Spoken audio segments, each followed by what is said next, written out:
Hello, and welcome to the second episode of my podcast, which I still don't have a name for. Should probably get on that, but it's kind of difficult to come up with a new name. My name is Ethan Edelhart, and today we're going to be focusing primarily on the Panama Papers.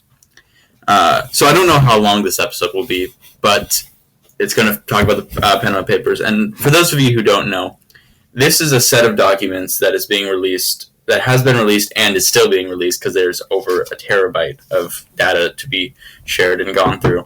And basically, they discuss the tax evasion of those higher up in the world. So the 1% of the 1% in the world. So a lot of people involved with this scandal are politicians from various countries, executives, celebrities, a whole bunch of people who you know, and who, if caught with this, as they have been, would be in a serious amount of trouble. So the big issue, primarily, is that these documents explain how shell companies are used by thousands of business owners and executives and politicians in order to evade taxes in their country, which is seen as a seriously bad crime. Tax evasion is not taken lightly. And the fact that it's politicians and celebrities taking these actions against taxes, which makes it so bad.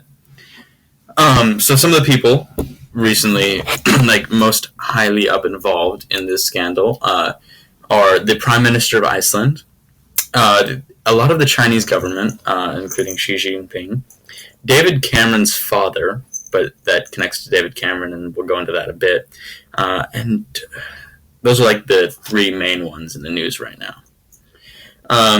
So the Prime Minister of Iceland, he was the first to come out and say that these accusations of sorts, the fact that he was doing something illegal, was not actually illegal and wasn't as bad as people made it out to be. He tried to argue that what he was doing was within Icelandic law, and he was merely doing this to spread out his money. So in the recent days, there have been massive protests throughout Iceland. And so what he did was he resigned, and he had his deputy prime minister fill in for him, although it looks like he may come back in the near future. And this is just a ruse to get people to calm down before he does come back. So he's upset that the Icelandic people think he did something illegal when it does seem like he did. And before I go further, let me actually explain what a shell company is. So a shell company is a fake company that's set up by somebody, some person, some entity, in order to store money as a business. So let's say you set up a shell company in the Cayman Islands where it's a famous place for tax evasion. And so you can store your money there and then eventually get it transferred from the business as if it's a payment of some sort. I'm not exactly sure how that works, but I definitely look into it. The point is, a shell company is used by people in order to hide money so that they don't have to pay a massive amount of taxes on it, because who wants their money taxed? It's losing money. It's giving away free money. So it makes sense that they're used, but they are highly frowned upon and often illegal.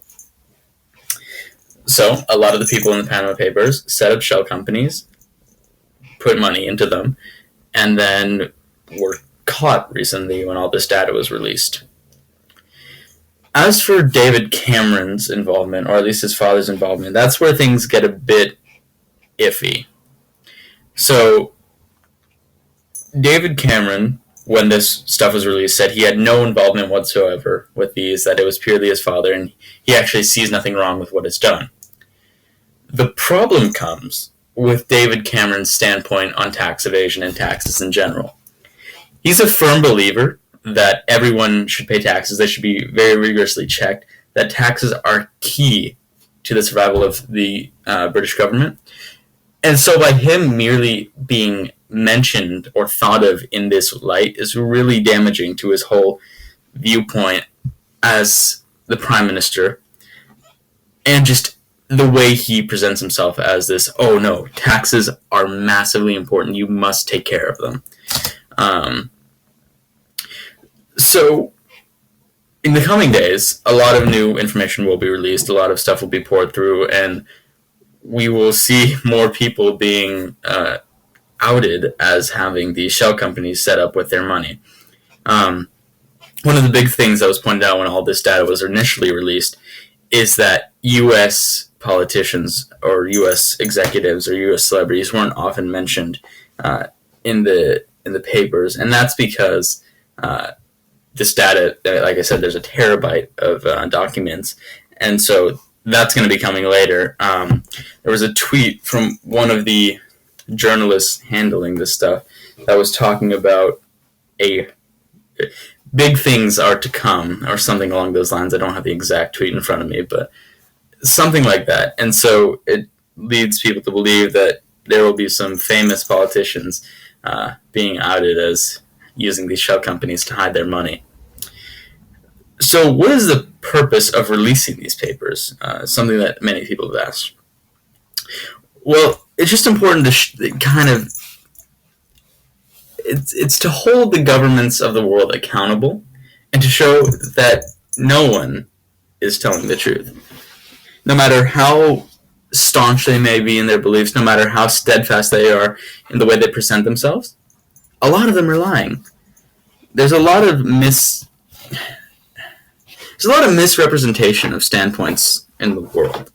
A lot of people are hypocrites. They like to present one thing, but do the exact opposite because it suits them better. Let's say I tell you that Let's say I tell you that you should only use iPhones because they are the best phone in the world. There's nothing better than them, and therefore they're the only ones that should be used. However, on the very next day, I go out myself and I buy a Samsung. That's hypocritical. That's going against what I told you to do with fair reason because it suits me better. That just seems stupid, and that seems very counterintuitive. So that's kind of what's being done with the Panama Papers.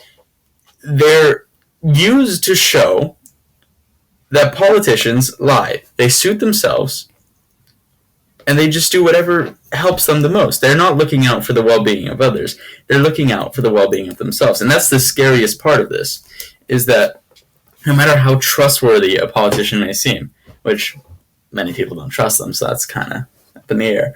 But no matter how trustworthy they may seem, you always have to hold your government accountable. I know this episode was a bit shorter. I'm sorry. But there's not too much out about the Panama Papers yet. This is kind of just a brief intro to how things are. And so I thank you for listening, and I hope to see you next time. Peace.